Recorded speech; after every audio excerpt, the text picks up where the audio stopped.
बहुत बहुत स्वागत है आप सभी का। आशा करता हूं कि सब बहुत अच्छे होंगे और घर में सुरक्षित होंगे।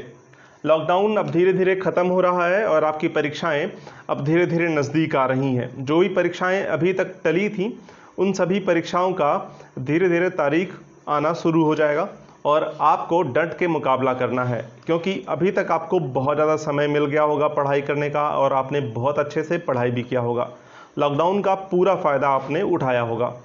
तो अब आपके लिए कोई भी परीक्षा मुश्किल नहीं हो सकती है अगर आपने इतने दिन घर पर रह कर तैयारी करी है। तो अब अपने पंख झाड़िए और उड़ान भरिए। आप अपनी परीक्षा की तैयारी और ज़ोर शोर से शुरू कर दीजिए, क्योंकि 1-2 महीना के अंतर में ही आपकी सारी परीक्षाएं हो जानी है। तो यहाँ पर हिंदी पढ़ रहे हैं हम लोग और हिंदी में आज हम लोग उपसर्ग पढ़ने जा रहे हैं। उपसर्ग की जो चर्चा का हमारा क्षेत्र होगा वो सभी परीक्षाओं को ध्यान में रखे होगा, चाहे वो टीईटी की परीक्षा हो, सुपर टीईटी की परीक्षा हो, यहाँ तक कि टीजीटी पीजीटी की परीक्षा को भी हम यहाँ पर ध्यान में रख के उपसर्ग को पढ़ने वाले हैं। तो बहुत डीप जाके पढ़ने वाले हैं, बहुत डिटेल में पढ़ने वाले हैं। आपको बहुत कुछ नया यहाँ पर सीखने को मिलेगा। बहुत कुछ जो छूट जाता है आपसे, आप उसको नहीं पढ़ पाते हैं, उन सभी को हम लोग यहाँ पर पढ़ने वाले हैं और बहुत सारी चीज़ों को एक साथ मिलाकर यहाँ पर पढ़ने वाले हैं। तो काफ़ी महत्वपूर्ण होने वाली है आपके लिए क्लास। ज़्यादा से ज़्यादा लोगों तक इसको शेयर कर दीजिएगा और अपने सुझाव को कमेंट बॉक्स में ज़रूर बता दीजिएगा। क्लास को लाइक कर दीजिएगा, जिससे हमारा भी मनोबल बढ़ता है। हम आपके लिए और मेहनत करें, इसके लिए प्रेरणा भी मिलती है। तो इस क्लास को ज़्यादा से ज़्यादा लोगों तक पहुँचाइए, जिससे औरों को इसका लाभ हो सके। सभी परीक्षाओं के लिए महत्वपूर्ण है, अंत तक बने रहिए। उपसर्ग 2-3 क्लास कम से कम होगा। तो आज की जो हमारी क्लास है यह पहली क्लास है उपसर्ग की। इसमें हम लोग उपसर्ग के बारे में समझेंगे। यदि आप सीरियस कैंडिडेट हैं किसी भी परीक्षा की तैयारी के, तो आप कोचिंग जंक्शन का टेस्ट सीरीज़ ज्वाइन कर सकते हैं। यहाँ पर आपको किसी भी परीक्षा 1300 से ज़्यादा परीक्षाओं के लिए आप अपनी टेस्ट सीरीज़ यहाँ से ज्वाइन कर सकते हैं। बहुत शानदार प्रश्नों का यह टेस्ट सीरीज़ होने वाला है। आपको लॉग ऑन करना है testseries.coaching.in पे और आपको अपनी परीक्षा चुन लेनी है। वहाँ से आप अपनी परीक्षा के लिए एक पेपर फ्री में दे पाएंगे। यदि आपको अच्छा लगे तो आप बाकी के पेपर के लिए नाम मात्र की फ़ी में आप इस टेस्ट सीरीज़ को ज्वाइन कर सकते हैं। और यहाँ पर आपको जो मिलने वाली सुविधाएं हैं उसकी मैं बात करूँ तो यहाँ पर आपको 24/7 आपको ऑनलाइन एक्सेस मिलेगा। साथ ही साथ आपको परफॉर्मेंस एनालिसिस आपके लिए पर्टिकुलर आपके लिए यहाँ पर बताया जाएगा कि आपका पर्सनलाइज परफॉर्मेंस क्या है, व्यक्तिगत तौर पे आपका क्या परफॉर्म रहा है इस परीक्षा में। वो सारी चीज़ें आपको यहाँ पर बताई जाएंगी।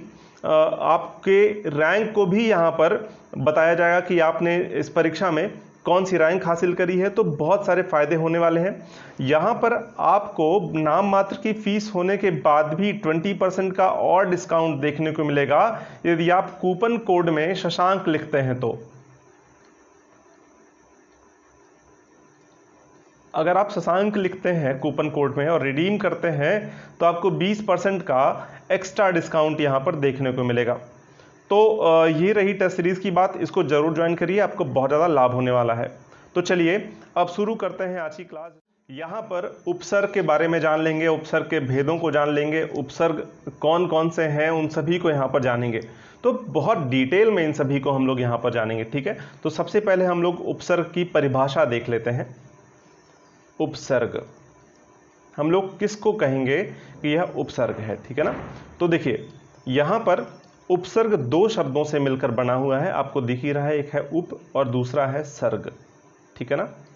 उप और दूसरा क्या है, सर्ग है, ठीक है ना। बहुत ज़्यादा डिटेल में हम लोग जानेंगे, ठीक है ना। कुछ भी नहीं छूटने वाला है। इस क्लास को बस शेयर कर दीजिए औरों तक, ज़्यादा से ज़्यादा लोगों तक इसको शेयर कर दीजिएगा, ठीक है ना।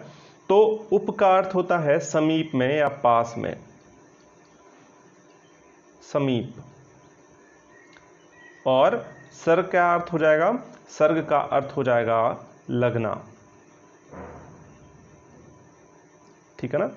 पास में लगना, जुड़ना या फिर सर्जना करना, इसके कई अर्थ हो जाएंगे, ठीक है ना। तो यहाँ पर क्या हो जाएगा, समीप में लगना। अब समीप में कहाँ लगना, समीप में किसी शब्द के लगना और उसके पहले लगना। जैसे मैंने लिखा शुद्ध, ठीक है ना। अब मैं इसके आगे अ लिख दूं तो क्या हो जाएगा, अशुद्ध, ठीक है ना। शुद्ध में पहले मैंने एक जो है शब्दांश जोड़ दिया, ठीक है ना, एक शब्द का अंश जोड़ दिया, वो क्या है, आ है, इसके पहले लग गया ना। अब जैसे मैंने लिखा गंध, अब मैंने इसके आगे सु लिख दिया तो क्या हो गया, सुगंध हो गया, ठीक है ना। अब यहाँ पर जो सु लिखा है, यहाँ पर जो आ लिखा है, वह किसी शब्द के पहले लगा हुआ है ना, किसी शब्द के समीप में लगा हुआ, और समीप में कहाँ, उसके आगे, ठीक है ना। बात आपको समझ में आ रही है। तो ये आ और यह सु क्या हो जाएगा, उपसर्ग हो जाएगा। बात आपको समझ में आ गई होगी मैं क्या कह रहा हूं। चलिए अब थोड़ा सा और इसको देख लेते हैं। मैंने आपको यहां क्या बताया, उपसर्ग किसको कहेंगे, जो पास में लग रहा हो, ठीक है ना, किसके पास में, किसी शब्द के पास में, और कहां पर लग रहा हो, पास में लग रहा हो कहां पर, उस शब्द के पहले लग रहा हो, ठीक है ना, तो उसको हम लोग उपसर्ग बोलेंगे। अभी हम लोग इसकी परिभाषा लिखेंगे, ठीक है ना। तो पहले हम लोग इसको समझ लेते हैं। जैसे मैंने लिखा, एक शब्द मैंने लिखा हार, मतलब हारना, ठीक है ना, हारना, हार, ठीक है ना, जीत हार वाला हार मैंने यहां लिखा। अब देखिए, अब जब मैंने यहां पर उप लिखा इसके पहले, ठीक है ना, तो यह क्या हो गया, उपहार हो गया। समीप में एक शब्द लिखा और समीप में कहां पर, आगे लिखा, पहले लिखा, ठीक है ना, तो यह क्या हो गया, उपहार हो गया, ठीक है ना। उपहार का मतलब क्या हो गया, आप जब किसी को कोई वस्तु भेंट करते हैं उसको उपहार कहते हैं, ठीक है ना। अब देखिए यहां पर हारने का क्या अर्थ था, हार गया, कोई व्यक्ति हारना, ठीक है ना, हार जीत का सेंस था यहाँ पे, ठीक है ना। भाव क्या था, हारने का भाव था। लेकिन जब मैंने उप लिखा तो क्या हारने का भाव रह गया इसमें, नहीं ना, यहाँ पर तो भेंट देने का भाव आ गया। तो इसके अर्थ में परिवर्तन हो गया, हुआ कि नहीं, उपसर्ग लगाने से इसके अर्थ में यहां पर क्या हो गया, परिवर्तन हो गया। अब जैसे मैंने हार लिखा, जीत हार वाला भाव यहां पर छिपा हुआ, हारना, ठीक है ना, हार वाला भाव यहां पर छिपा हुआ है, जिसको हम हारना कहते हैं, ठीक है ना, डिफीट करना। तो अब यहां पर मैंने आ लिख दिया। अब देखिए, अब इसका क्या अर्थ हो गया, आहार, मतलब भोजन हो गया। अब देखिए, क्या इसका भाव यहां पर रह गया, हारने का भाव यहां पर रह गया है, नहीं, बिल्कुल नहीं रह गया। अब तो ये आहार हो गया, भोजन हो गया ना। अब देखिए यहां पर उपसर्ग लगा देने से इसके अर्थ में पूरी तरीके से परिवर्तन आ गया। समझ रहे हैं मैं क्या कह रहा हूं। अब देखिए, जैसे मैंने लिखा यहां पर मुख, ठीक है ना, मुख का अर्थ आप जानते हैं, मुख आपका मुंह, ठीक है ना। तो अब यहां पर मुख का अर्थ एक शरीर के अंग से आप समझ रहे हैं, ठीक है ना। लेकिन मैंने लिखा यहां पर अभी धन मुख, ठीक है ना। अब देखिए क्या हो गया, यह अभिमुख हो गया। अभिमुख का अर्थ होता है सामने, सामने। अब देखिए यहां पर अर्थ में किस तरह परिवर्तन हुआ है, उपसर्ग के लगा देने से। तो आप समझ रहे ना क्या हो रहा है, जब उपसर्ग कहीं पर लगेगा तो वहां पर अर्थ में परिवर्तन हो जाएगा, या तो उस शब्द की विशेषता बढ़ जाएगी, ठीक है ना, उसका वैशिष्ट्य बढ़ जाता है, ठीक है ना। तो तीन प्रकार से प्रभाव पड़ता है उपसर्गों का, ठीक है ना। तो अब इसी को आधार बनाकर हम लोग इसकी परिभाषा लिख लेते हैं सबसे पहले, ठीक है ना। तो परिवर्तन किस किस प्रकार से हो जाता है, इसी को आधार बनाकर हम लोग उपसर्ग की परिभाषा सबसे पहले लिख लेंगे, ठीक है ना। तो अब यहां पर आप हेडिंग डाल लीजिएगा उपसर्ग। मैं आपसे बार बार कह रहा हूं कि आप इस क्लास को औरों तक भी शेयर कर दीजिएगा, जिससे औरों को भी इसका लाभ हो सके, ठीक है। और अपने प्रश्न, आपके कोई भी अगर प्रश्न हो जो आपको नहीं समझ में आते हैं तो आप कमेंट बॉक्स में पूछ सकते हैं कभी भी, ठीक है। और यदि आप हमसे जुड़ना चाहते हैं तो डिस्क्रिप्शन में आपको लिंक दिए गए हैं, टेलीग्राम का लिंक है, व्हाट्सएप का लिंक है, फेसबुक का लिंक है। आप जिस भी लिंक से अपने आप को सुविधाजनक महसूस करते हो जुड़ने में, उनसे आप जुड़ सकते हैं और सीधा प्रश्न कर सकते हैं आप, ठीक है ना। आप टेलीग्राम से जरूर जुड़िए, वहाँ पर बहुत सारे अपडेट आपको मिलते रहते हैं क्लासेस के, ठीक है ना। तो वहाँ से जरूर जुड़ जाइएगा और अपने प्रश्न आप वहाँ से कर सकते हैं, ठीक है ना। तो हम लोग उपसर्ग की परिभाषा लिख लेते हैं सबसे पहले, ठीक है ना। तो उपसर्ग हम लोग किसको कहेंगे, तो वे शब्द नहीं, वे शब्दांश, ठीक है ना, क्योंकि उपसर्ग जो होते हैं वो शब्द नहीं होते हैं, वे शब्दांश होते हैं, ठीक है ना। तो परिभाषा लिख लें, वे शब्दांश जो किसी शब्द से जुड़कर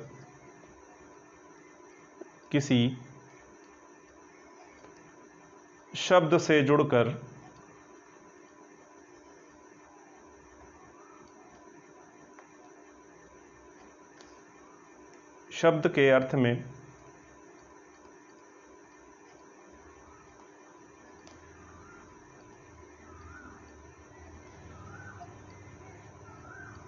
क्या करते हो? परिवर्तन करते हो।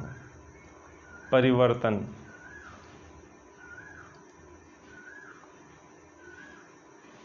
करते हो या विलक्षणता बढ़ा देते हो, ठीक है ना। शब्द की विलक्षणता को बढ़ा देते हो, विशेषता को बढ़ा देते हो, ठीक है ना। तो ऐसे लिख लीजिए, या विशेषता उत्पन्न करते हो।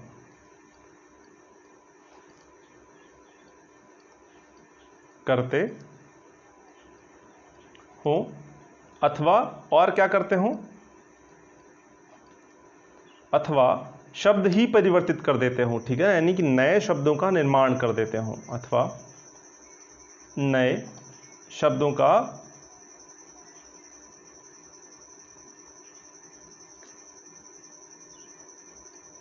निर्माण करते हैं।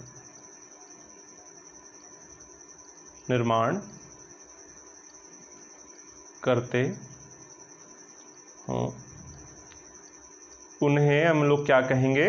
उन्हें उपसर्ग कहेंगे। उपसर्ग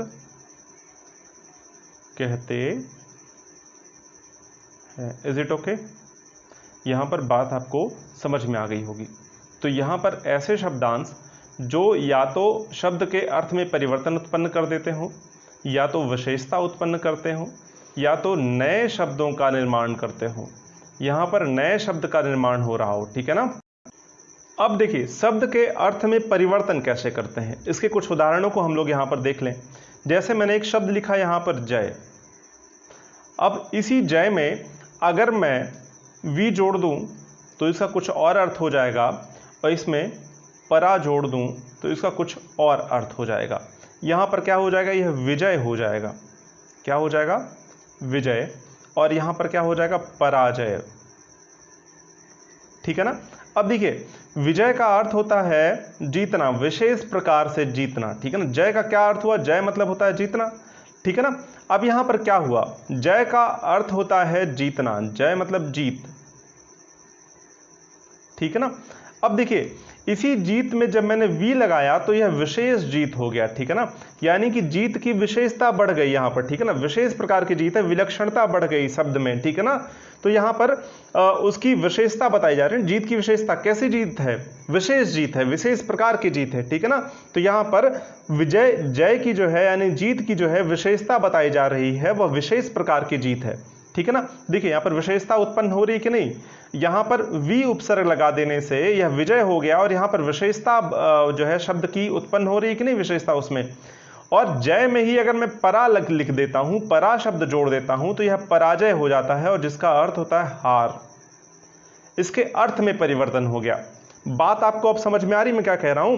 देखिए, वी लगा देने से इसमें विशेषता बढ़ जा रही है जय की, और परा लगा देने से इसके अर्थ में परिवर्तन हो जा रहा है। अब परिभाषा आपको समझ में आ रही मैं क्या कह रहा हूं? उपसर्ग किसको बोलेंगे? जिसको लगा देने से या तो अर्थ में परिवर्तन हो जा रहा हो, या तो विशेषता बढ़ जा रही हो, वैशिष्ट्य बढ़ जा रहा हो उसका, या तो किसी नए शब्द का निर्माण हो जा रहा है। देखिए, आपने अभी बोला मैंने अभी बोला कि नए शब्द का निर्माण। मैंने आपको बताया कि यहां पर जय लगा देने से इसकी विशेषता बढ़ गई, वी लगा देने से जय में विशेषता बढ़ गई, और परा लगा देने से इसका अर्थ परिवर्तित हो गया। फिर आप बोलेंगे सर इसमें नए शब्द का निर्माण कहाँ हुआ, ठीक है ना। तो चलिए एक और उदाहरण देखते हैं जहां पर हम लोग नए शब्द का निर्माण देखेंगे। जैसे मैंने लिखा हार, ठीक है ना। हार का मतलब क्या होता है? हारना, ठीक है ना। जीत हार, ठीक है ना। उसी तरह से जीत का विलोम है हार, ठीक है ना, हारना। अब जब मैं इसमें उप लिखता हूं तो क्या हो जाता है? ये उपहार हो जाता है, ठीक है ना। अब क्या इसका भाव हारने का रह गया क्या? नहीं ना। अब उपहार का क्या अर्थ हो गया? उपहार का अर्थ हो गया किसी को कोई वस्तु भेंट करना। बात आपको समझ में आ रही? तो एक नया शब्द बन गया ना जिसका अर्थ पूरी तरीके से अलग है। बात आपको आई समझ में मैं क्या कह रहा हूं? अब जैसे मैंने इसमें प्र लिख दिया तो क्या हो गया? प्रहार हो गया। अब जब प्रहार लिखा तो इसका अर्थ होता है किसी पर आक्रमण करना। तो क्या हार से इससे संबंधित है क्या प्रहार? किसी प्रकार से विलोम के रूप में भी क्या यह उससे संबंधित है? बिल्कुल नहीं संबंधित है। यह तो एक नया शब्द है ना, मैंने आहार लिख दिया। अब हार का अर्थ होता है हारना, ठीक है ना। अब यहां पर आ लिख दिया तो यह आहार हो गया जिसका अर्थ होता है भोजन, ठीक है ना। तो इसके अर्थ में किस प्रकार परिवर्तन हुआ यह भी आपने यहां पर देख लिया। बात आपको आ रही मैं समझ में मैं क्या कह रहा हूं? जैसे अब देखिए मैंने एक शब्द लिखा यहां पर शुद्ध। अभी देखिए अर्थ में कैसे परिवर्तन होगा। अब देखिए शुद्ध हो गया। अब जब मैं इसमें वी लिखता हूं तो यह विशुद्ध हो जाता है। यह जब विशुद्ध हो गया तो मतलब क्या हो गया? इसकी विशेषता बढ़ गई ना। शब्द में विशेषता की बात की जा रही है। कैसा शुद्ध? कितना शुद्ध? विशेष प्रकार से शुद्ध, ठीक है ना। तो यह विशेषता है ना उसकी भाई। जैसे मैंने कहा गाय काली है, तो गाय कैसी है? गाय काली है, यानी काला क्या है? विशेषता बता रहा है ना गाय की, ठीक है ना। तो देखिए यहां पर उसी प्रकार से शुद्ध, कितना शुद्ध? विशेष प्रकार का शुद्ध, ठीक है ना। यानी कि वी लग दे जाने से यह विशेषता बता रहा है, विलक्षणता उसकी बढ़ गई, विशेषता बढ़ गई है, ठीक है ना। बात आपको समझ में आ रही है ना मैं क्या कह रहा हूं? अब देखिए इसी शुद्ध में वी लगा देने से इसकी विशेषता जो है इसमें बढ़ जाती है, विलक्षणता बढ़ जाती है। अब इसी में अ लिख दूं तो इसका अर्थ ही बदल जाएगा। शुद्ध में वी लगा देने से इसका अर्थ नहीं बदला है, बल्कि और अधिक शुद्धता की बात की जा रही है, ठीक है ना। विशेष प्रकार शुद्ध, ठीक है ना। अब आ लगा देने से क्या शुद्धता की बात की जा रही है? नहीं, वो शुद्ध नहीं रह गया है, इसकी बात की जा रही है। मतलब क्या हुआ? उसके अर्थ में परिवर्तन हो गया, ठीक है ना। नया शब्द नहीं बना है, अशुद्ध ही है, ठीक है ना। नया शब्द नहीं बना, यहां पर अर्थ नया हो गया उसका, ठीक है ना। आ लगा देने से इसका अर्थ नया हो गया। तो आपको यह अंतर समझ में आ रहा होगा मैं क्या बता रहा हूं, ठीक है ना। अब जैसे मैंने लिखा गंध, गंध में अगर सु लिख दूं तो यह सुगंध हो जाएगा, और अगर दुर लिख दूं तो यह दुर्गंध हो जाएगा। दोनों के अर्थ में परिवर्तन हो जाएगा, ठीक है ना। बात आपको आई समझ में मैं क्या कह रहा हूं? बहुत आसान सी बात है जो आप बड़े आराम से समझ गए होंगे मैं क्या कहना चाह रहा हूं, ठीक है ना। तो अब देखिए यहां पर परिभाषा के हिसाब से हमने समझ लिया है कि कैसे यहां पर अर्थ में परिवर्तन हो रहा है, कैसे विशेषता उसकी उत्पन्न हो रही है, कैसे नए शब्द का निर्माण हो रहा है, सब मैंने आपको बता दिया। जैसे देखिए अभी मैं एक और शब्द लिखता हूं, मैंने लिखा यहां पर मुख। तो मुख बोलने पर आपको क्या समझ में आ रहा है? मैं किसी शरीर के अंग की बात कर रहा हूं, मुख की बात कर रहा हूं, ठीक है ना। लेकिन जब मैंने यहां पर लिख दिया विमुख, तो अब देखिए जो आपसे पीछे बैठा हो, आपके उल्टा बैठा हो, आपके पीछे मतलब मुंह घुमा कर जो बैठा हो आपके, ठीक है ना, उसको हम लोग विमुख बोलते हैं, ठीक है। या फिर रुष्ट होना, नाराज होना भी बोलते हैं इसको, ठीक है ना। अब जैसे मैंने बोला अभिमुख, तो यहां पर देखिए क्या हो रहा है? मुख के सामने, यानी कि जो सामने हो उसको क्या बोलेंगे? हम क्या बोलेंगे उसको? अभिमुख बोलेंगे, ठीक है ना। विमुख मतलब जो मुख घुमा के बैठा हो, पीछे मुंह करके बैठा हो, या फिर नाराज बैठा हो, ठीक है ना। तो आप समझ रहे हैं किस प्रकार से यहाँ पर अर्थ में परिवर्तन हो रहा है, किस तरह से यहाँ पर इसके विशेषता किस तरह से बढ़ रही है, वैशिष्ट्य बढ़ रहा है, इसकी विलक्षणता कैसे बढ़ रही है, या फिर नए शब्द का निर्माण कैसे हो रहा है, यह भी हम लोगों ने यहाँ पर देख लिया, ठीक है ना। तो यह कुछ इसकी परिभाषा है, और परिभाषा के आधार पर मैंने भरपूर उदाहरणों से इसको समझा दिया है। अब देखिए अब हमको उपसर्ग के भेदों को भी जान लेना होगा। कितने भेद हैं उपसर्ग के, ठीक है ना। तो यह हो गई उपसर्ग की बात। अब हम लोग उपसर्ग के भेद की बात करेंगे, ठीक है ना। भेद, अब देखिए हम लोग क्या पढ़ रहे हैं? हिंदी पढ़ रहे हैं, ठीक है ना। तो हिंदी में उपसर्गों के भेद की अगर हम बात करेंगे तो हिंदी संबंधित और कितनी भाषाएं हैं? एक तो संस्कृत हो गया, दूसरा हिंदी खुद ही है, और तीसरी कौन सी है? जो अंग्रेजी और फारसी के शब्द हैं वो भी हिंदी में प्राय इस्तेमाल किए जाते हैं, ठीक है ना। तो इसके भेदों की बात करेंगे तो आपको खुद ही पता चल रहा है कि कितने भेद हो जाएंगे इसके। 3 भेद हो जाएंगे। कौन कौन से? एक तो संस्कृत वाले शब्दों के उपसर्ग, एक हिंदी वाले शब्दों के उपसर्ग, एक अंग्रेजी या फारसी, जिसको उर्दू भी कहते हैं, अंग्रेजी या फारसी शब्दों के उपसर्ग, ठीक है ना। तो कितने भेद हो जाएंगे इसके? 3 भेद हो जाएंगे। कुल कितने भेद हो जाएंगे? 3 भेद हो जाएंगे। आपसे परीक्षा में प्रश्न पूछा जाए कि उपसर्ग कितने भेद हैं, तो कितने हैं? 3 हैं। ठीक है ना। अब कौन कौन से हैं मैंने आपको बता ही दिया। एक है संस्कृत उपसर्ग, ठीक है। अब दूसरा क्या हो गया? हिंदी का उपसर्ग, हिंदी उपसर्ग। और तीसरा क्या हो जाएगा? जो विदेशी शब्दों के उपसर्ग हैं, विदेशी शब्दों के जो उपसर्ग हैं।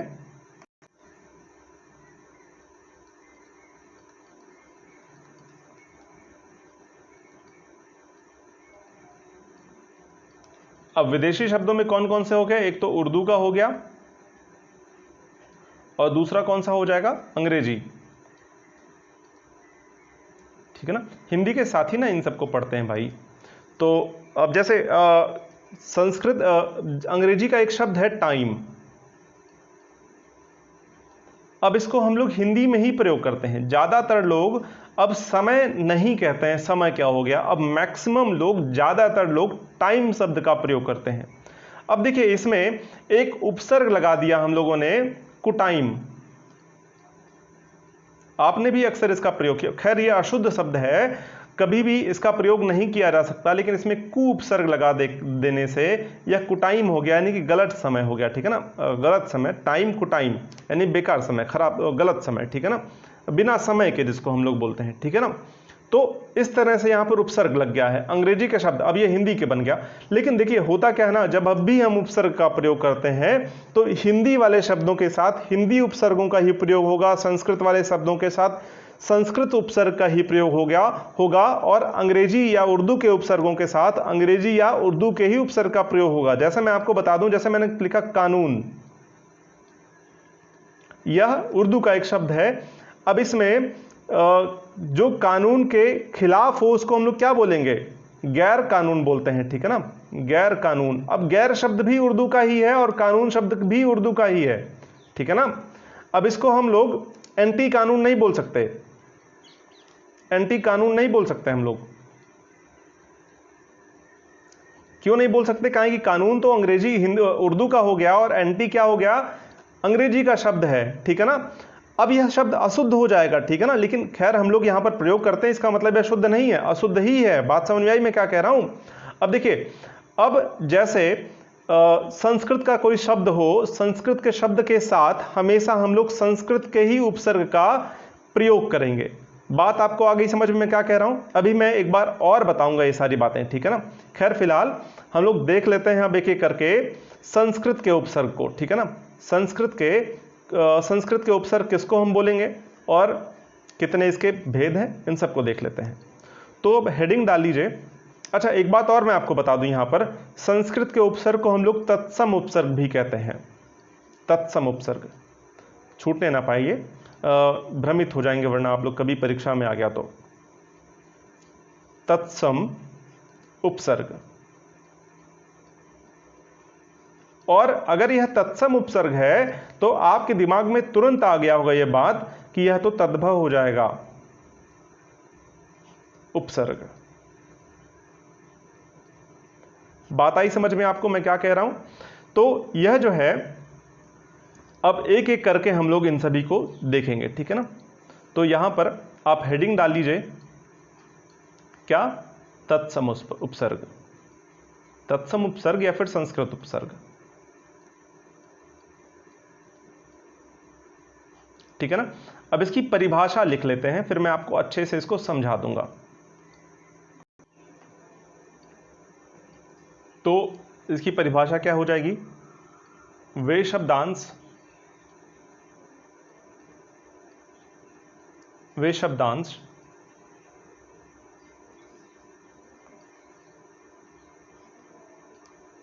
जो संस्कृत के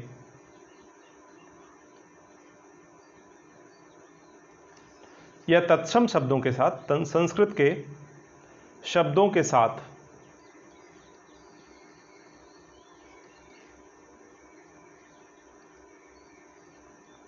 जुड़कर क्या करते हो, या तो अर्थ में परिवर्तन कर देते हो, या नए शब्द का निर्माण करते हो, या तो उसकी विशेषता बढ़ा देते हो। ठीक है ना, जुड़कर अर्थ परिवर्तन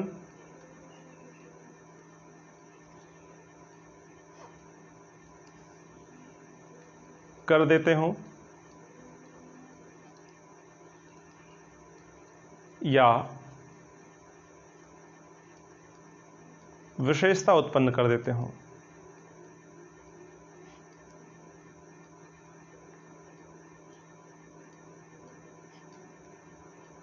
कर देते हैं, या क्या करते हैं,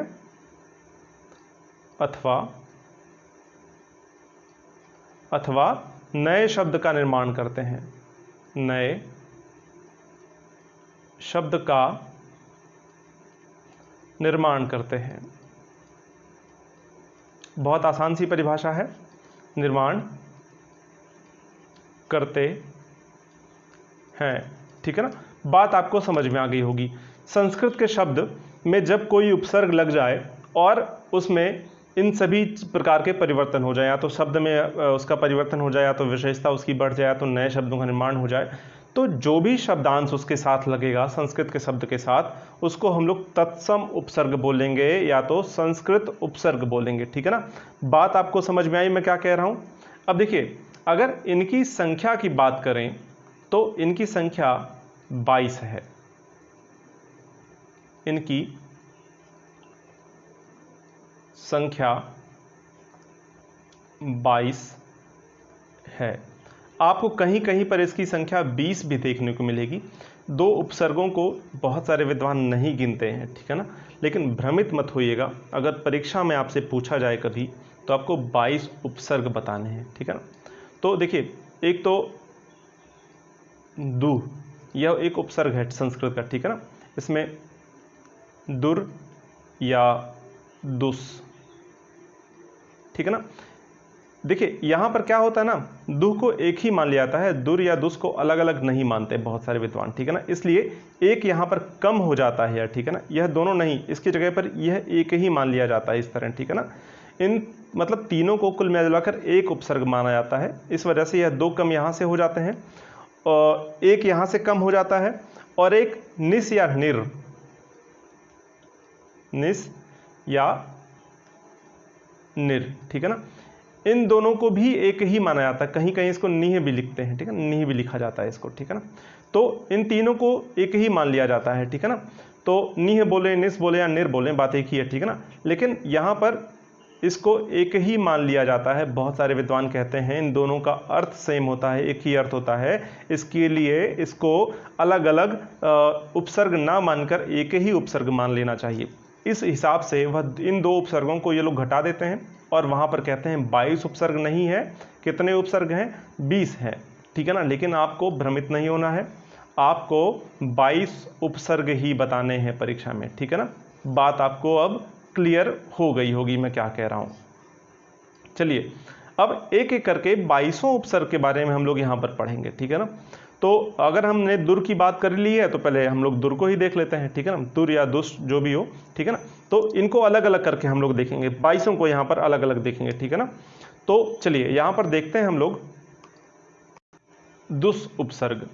अच्छा, मैंने अभी पीछे अभी आपसे कहा कि अभी थोड़ी और बात करेंगे हम लोग। जैसे मैंने आपको बताया था कि जो संस्कृत के उपसर्ग हैं, जो हिंदी के उपसर्ग हैं, या जो विदेशी भाषा के उपसर्ग हैं, उनका उन्हीं भाषा के शब्दों में ही प्रयोग होगा। ठीक है ना, जैसे मैंने यहां पर लिखा गुण, अब इसमें हमको अव लिखना है तो यह क्या हो जाएगा? अवगुण। ठीक है ना, गुण का क्या हो गया? यह अवगुण हो गया, इसमें अब उपसर्ग लगा दिया। अब जैसे मैंने गुण को गुण लिखा, ठीक है ना, इसका तद्भव लिखा, यह हिंदी का शब्द। ठीक है ना, अब यह तद्भव शब्द है। अब इसमें अब नहीं लिख सकते हम लोग। ठीक है ना, अब गुण नहीं कर सकते इसको, अब यह शब्द ही गलत हो जाएगा। ठीक है ना, अब गुण नहीं होगा, यह इसका भी आपको तद्भव इस्तेमाल करना पड़ेगा, प्रयोग करना पड़ेगा। तो क्या हो जाएगा? अवगुण। बात आपको आई समझ में मैं क्या कह रहा हूं? अभी मैंने आपको बताया ना टाइम कुटाइम, तो टाइम में आप कुटाइम नहीं लिख सकते कभी, वो गलत शब्द हो जाएगा, वो शब्द ही नहीं है। जैसे मैंने आपको बताया गैर कानूनी अभी कुछ देर पहले, ठीक है ना, गैर कानूनी, यहां पर गैर शब्द भी उर्दू का ही है और कानूनी भी उर्दू का ही है, इसलिए ठीक है, ठीक है ना। लेकिन अभी मैं इसमें एंटी शब्द नहीं लिख सकता, एंटी कानून नहीं कह सकता, ठीक है ना, गैर कानूनी ही कहना पड़ेगा, या फिर गैर लॉ नहीं बोल सकता मैं किसी चीज को, ठीक है ना, या फिर ऐसे शब्दों का प्रयोग नहीं कर सकते, ठीक है ना, कि तत्भव शब्द जो है जो उपसर्ग है वह तत्भव का है और जो मूल शब्द है वह आपका फारसी का है, ऐसे नहीं इसको कर सकते, ठीक है ना, वो गलत हो जाएगा। कभी भी हम उपसर्गों का प्रयोग उन्हीं के साथ करेंगे जिस भाषा के वो शब्द हैं, ठीक है ना। तो यह बात आपको ध्यान में रखनी है, क्योंकि शुद्ध अशुद्ध के जो आपके परीक्षा में प्रश्न पूछे जाते हैं वहां पर ऐसे बहुत सारे प्रश्न होते हैं जो आप देख के अब कर लेंगे, ठीक है ना। अगर आपको कोई भी उपसर्ग दिख गया जो तत्भव का है और वहां पर जो मूल शब्द है वह तत्सम है, तो आप यहां पर तुरंत उसको खारिज कर दीजिएगा, तुरंत उसको गलत कर दीजिएगा, ठीक है ना। तो यह आपको अब समझ में आ गया होगा। अब हम लोग दुष उपसर्ग के बारे में जान लेते हैं। तो यहां पर 22 उपसर्गों को हम लोग देखेंगे एक एक करके, ठीक है ना, और बहुत डिटेल में देखेंगे। अभी आप यहां पर कई चीजों को एक साथ रिलेट करके समझने वाले हैं, ठीक है ना। इतना आप लोगों ने किताबों में भी एक साथ नहीं पढ़ा होगा जितना यहाँ पर हम लोग इस क्लास में पढ़ने जा रहे हैं, ठीक है ना। तो सब चीज़ें आपकी यहाँ पर ऐसे क्लियर हो जाएंगी, ठीक है ना। यहाँ पर संधि समास सब कुछ आपका यहाँ पर क्लियर हो जाएगा, ठीक है ना। तो देखिए अभी हम लोग उपसर्ग में ही इन सभी चीज़ों को भी साथ साथ पढ़ते हुए चलेंगे, और किसी भी किताब में नहीं ऐसा बताया गया होगा आपको, दावे के साथ मैं ये बात कह रहा हूँ, ठीक है ना। तो अब देखिए यहां पर सबसे पहला उपसर्ग हमारा क्या होगा, दुष। उपसर्ग। अब देखिए संस्कृत के उपसर्ग की सबसे पहले हम लोग बात करेंगे, इसलिए दुष उपसर्ग से जो भी शब्द बनेगा वह कौन सा होगा, तत्सम का शब्द होगा, ठीक है ना। दुष उपसर्ग चूंकि संस्कृत के का उपसर्ग है, मैंने भी बताया ना संस्कृत के उपसर्गों की हम लोग बात कर रहे हैं, तत्सम उपसर्गों की बात कर रहे हैं ना। तो तत्सम उपसर्ग क्या है, दुष है, ठीक है ना। तो यहां पर जो भी शब्द इससे बनेगा वह क्या होगा, तत्सम ही होगा। जहां पर भी आप दुष का प्रयोग देखिए, जिस भी शब्द में दुष उपसर्ग का प्रयोग हुआ है और आपसे पूछ लिया जाए कि यह कौन सा शब्द है, तत्सम है, तद्भव है, देशज है, या फिर जो भी आपसे प्रश्न ऐसे पूछे जाएं, वहां पर आपको तुरंत दुष शब्द देखकर, दुर शब्द देखकर, नीह शब्द देखकर, ये सारे जो शब्द हैं, शब्दांश हैं, जो उपसर्ग हैं या संस्कृत के हैं, और जहां पर भी संस्कृत का उपसर्ग होगा वहां पर संस्कृत के शब्द का प्रयोग होगा, और संस्कृत के शब्द का प्रयोग हुआ है इसका मतलब वह तत्सम शब्द है। बात आपको आई समझ में? तो यह क्या हो जाएगा, तत्सम शब्द। शब्द में प्रयोग, ठीक है ना। अच्छा, ये तत्सम शब्द का में प्रयोग होगा, इसलिए तत्सम शब्द का निर्माण करेगा, तत्सम शब्द का निर्माण। बात आपको समझ में आ रही मैं क्या कह रहा हूं? अब देखिए यहां पर तत्सम शब्द का निर्माण होगा। अब याद करिए मैंने आपको और भी बहुत कुछ बताया है दुष के बारे में, ठीक है ना। जब हम लोग संधि पढ़ रहे थे, आपको याद होगा जब हम लोग संधि पढ़ रहे थे तो वहां पर मैंने बताया था यहां पर क्या होगा, विसर्ग संधि। आपने संधि की अगर वो क्लासेस नहीं करी हैं तो प्लेलिस्ट में जाके आप देख सकते हैं वहां पर, ठीक है ना। देखिए यहां पर आपका सब क्लियर हो जाएगा, अब संधि सब दोहरा जाएगा और सब कुछ क्लियर हो जाएगा, एक नए सिरे से आप लोग यहां पर इसको समझ पाएंगे, ठीक है ना। अब देखिए यहां पर कौन सी संधि हो जाएगी, विसर्ग संधि हो जाएगी, और यहां पर जो शब्द बनेगा वह कौन सा हो जाएगा, तत्सम शब्द बनेगा, ठीक है ना। अच्छा, अब यहां पर समास की भी बात कर लें हम लोग, ठीक है ना। मैंने आपको बताया था समास किसको कहते हैं, जहां पर दो शब्द जुड़ रहे हो, ठीक है ना, एक नया शब्द बन रहा हो, उसको हम लोग समास कहते हैं ना। तो देखिए यहां पर क्या होगा, कौन सा समास हो जाएगा, तो देखिए यहां पर जो समास हो जाएगा ना वो कर्मधारय समास हो जाएगा, कर्मधारय समास। निश्चिंत रहिए, सब मैं एक एक करके बताऊंगा और बहुत डिटेल में बताऊंगा, बहुत गहराई में सीखिएगा, ठीक है ना। कुछ भी यहाँ से और एक्स्ट्रा छूटेगा नहीं आपका, ठीक है ना। तो देखिए यहाँ पर तो हमने देख लिया कि जहाँ पर भी दुष्ट शब्द का प्रयोग हुआ है, दुष्ट उपसर्ग का प्रयोग हुआ है, वह क्या होगा, तत्सम का ही शब्द होगा।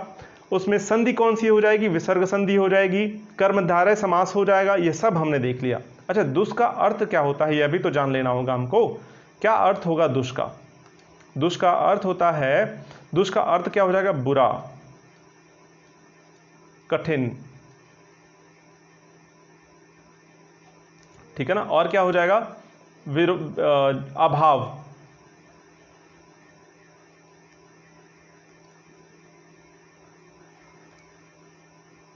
क्या हो जाएगा, अभाव, ठीक है ना। तो ये इसके अर्थ हो जाएंगे, अलग अलग जगह पे इसका क्या अर्थ होगा उनको भी अलग अलग करके हम लोग यहां पर देखेंगे, ठीक है ना। अब देखिए यहां पर मैंने आपको बताया था, संधि आप याद करिए, मैंने आपको क्या बताया था संधि के क्लास में, मैंने बताया था संधि में आपको कि यदि विसर्ग के बाद त था हो या तो तालव्य शा हो तो विसर्ग शा में, किस शा में, तालव्य शा में परिवर्तित हो जाता है, ठीक है ना। मैंने आपको यह बात बताई थी, संधि आप याद करिए और विसर्ग संधि वहां पर याद करिए। मैंने क्या बताया था, यदि विसर्ग के बाद त हो या था हो या तो सा हो, ठीक है ना, तो जो विसर्ग होता है वह किस में परिवर्तित हो जाता है, सा में परिवर्तित हो जाता है, ठीक है ना। तो यहां पर दुस लिखा हुआ ना, तो यहां पर विसर्ग संधि है, यह आपको समझ में आ गया होगा क्यों विसर्ग संधि है। अगर आपने संधि की क्लास नहीं की होगी तो यहां पर थोड़ा समझने में आपको समस्या हो सकती है, इसलिए मैं कहूंगा आप संधि की वो क्लास कर लीजिए, आपको और अच्छे से समझ में आ जाएगा, सब कुछ क्लियर हो जाएगा, कुछ भी अब इसके आगे छूट के नहीं जाने वाला है, ठीक है ना। तो देखिए त था हो या तो सा हो, तो यह तो सा ही रह जाएगा, ठीक है ना। इसका मतलब क्या, विसर्ग जो है सा में परिवर्तित हो जाता है, ठीक है ना, मैंने आपको यही बताया था ना। तो अब जब इन सभी शब्दों का हम लोग संधि विच्छेद करेंगे तो वहां पर यही विसर्ग आ जाएंगे, ठीक है ना। तो अब देखिए यहां पर ये हो गया ता था या शा हो, ठीक है ना, तो ये सा में परिवर्तित हो जाएगा। फिर मैंने आपको बताया था चा हो छा हो, तो क्या हो जाएगा, चा होगा छा होगा, या तो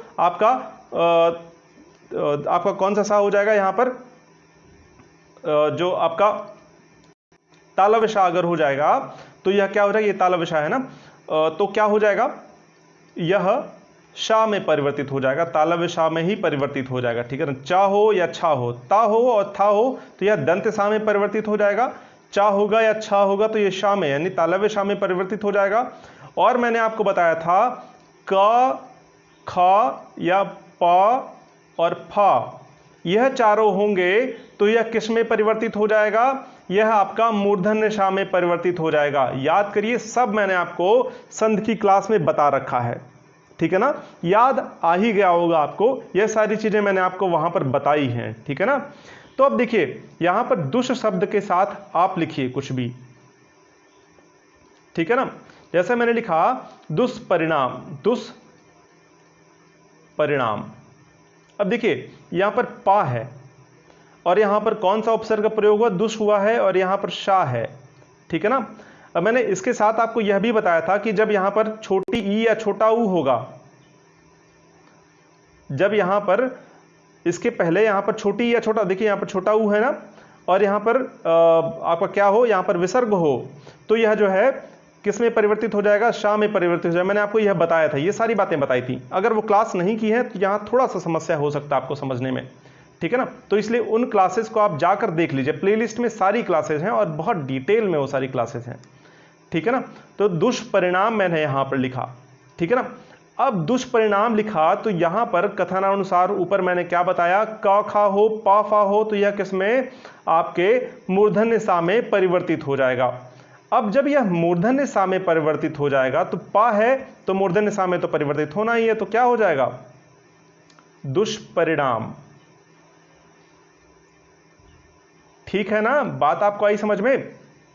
अच्छा देखिए एक चीज और यहां पर ध्यान रखिए, यहां पर क खा प फा और टा ठा भी लिख लीजिए साथ में, ट या ठा भी, ये भी मैंने आपको बताया था एक नियम में विसर्ग संधि के, मैंने यह भी बताया था कि यह शा में परिवर्तित हो जाएगा, विसर्ग के बाद टा ठा हो तभी, जैसे मैंने आपको बताया भी था दुष्ट का उदाहरण देकर, दु धन ट मैंने लिखा था वहां पर, ठीक है ना। तो यहां पर दुह लिखिए या फिर दुस लिखिए, ठीक है ना। तो यही ना विद्वान कहते हैं, बहुत सारे विद्वानों में भ्रम क्यों बना हुआ है दुष्ट को। देखिए यहां पर देखिए, दुह लिखिए, दुष्ट लिखिए, ठीक है ना, या फिर दुर लिखिए। बहुत सारे विद्वान कहते हैं ये तीनों एक ही हैं, इसलिए वो 20 मानते हैं भाई। तो देखिए यहां पर दुह लिखा था मैंने, और मैंने आपको बताया था दुह धन ट लिखेंगे और यहां पर ट आ जाएगा तो यह विसर्ग मूर्धन्य सा में परिवर्तित हो जाएगा, तो यह क्या हो जाएगा, दुष्ट हो जाएगा, ठीक है ना। देखिए यहां विसर्ग, इसमें आपका विसर्ग संधि भी क्लियर होता हुआ चल रहा है, ठीक है ना। तो ये दुष्ट हो जाएगा। और यहां पर कौन सा विसर्ग का प्रयोग हुआ है, उपसर्ग का प्रयोग हुआ है, यहां पर आपका दुह उपसर्ग का यानी कि दुस उपसर्ग का प्रयोग हुआ है, ठीक है ना। चलिए एक बार मैं फिर से बताता हूं इसी बात को। मैंने यहां पर दुस के साथ में ट लिखा।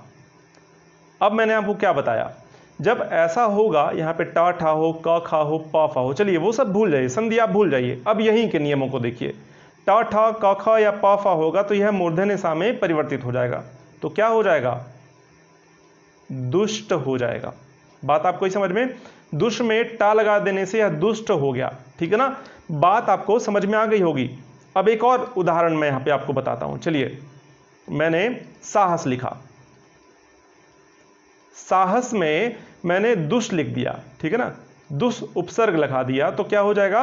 अभी मैंने आपको क्या बताया, जब यहां पे सा होगा तो यहां पर नियम देखिए, यहां पर अगर सा होगा तो यह सा में ही परिवर्तित हो जाएगा, सा में ही रह जाएगा, ठीक है ना। तो यह सा में परिवर्तित हो जाएगा, मतलब सा ही रह जाएगा, तो क्या हो जाएगा, दुस्साहस हो जाएगा। बात आपको आई समझ में मैं क्या कह रहा हूं। अब चलिए एक और मैं आपको लिखता हूं, मैंने लिखा छल, और छल में मैंने लिखा दुस उपसर्ग, ठीक है ना। अब दोनों को जब जोड़ूंगा तो मैंने आपको क्या बताया, अगर यहां पर छा होगा तो यह शा में यानी कि तालव्य शा में परिवर्तित हो जाएगा। चा या छा होगा या शा होगा तो यह शा में ही परिवर्तित हो जाएगा, तो यहां पर क्या हो जाएगा, दुष्छल। चलिए यहां पर दुस उपसर्ग लगा देने से क्या हो गया, दुष्छल हो गया, ठीक है ना। बात आपको आई समझ में मैं क्या कह रहा हूं। तो यह उपसर्ग है जो आप समझ गए होंगे बड़े आराम से। चलिए एक और उदाहरण हम लोग यहां पर देख लेते हैं। मैंने लिखा चिंता, मैंने लिखा चिंता। अब यहां पर मैंने लिखा दुस, उपसर्ग लगा दिया दुस, ठीक है ना। अब देखिए मैंने इसका अर्थ भी आपको बताया था, क्या बताया है, दुस का क्या अर्थ होगा, या तो कठिन होगा, या तो बुरा होगा, या तो अभाव। जहां पर यह तीनों भाव होगा ना वहां पर दुस उपसर्ग का प्रयोग होगा, ठीक है ना, इसका अर्थ यही होगा। अब मैंने लिखा दुस और चिंता, यानी कि जो भी चिंता बुरी हो, जो खराब चिंता होगी उसको हम लोग क्या बोलते हैं, दुश्चिंता बोलते हैं, ठीक है ना। तो देखिए चिंता तो वैसे भी बुरी ही होती है, ठीक है ना, तो यहां पर दुश्चिंता हो जाएगा, ठीक है ना। यहां पर चा है, अगर चा है, छा है या तालव्य शा है तो क्या हो जाता है, यहां पर यह शा आपके तालव्य शा में परिवर्तित हो जाता है, तो क्या हो जाएगा, दुश्चिंता हो जाएगा, यानी कि बुरी चिंता या कठिन चिंता कह सकते हैं, ठीक है ना। तो यह इसका अर्थ हो जाएगा, ठीक है ना। आपको समझ में आ गई होगी बात। तो यह बात हमने किसकी कर ली है, हमने दुस उपसर्ग की कर ली है।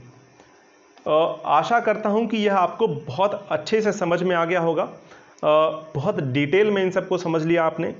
अब जो भी कुछ बच गया होगा अगली क्लास में इसको हम लोग देख लेंगे फिर से, ठीक है ना।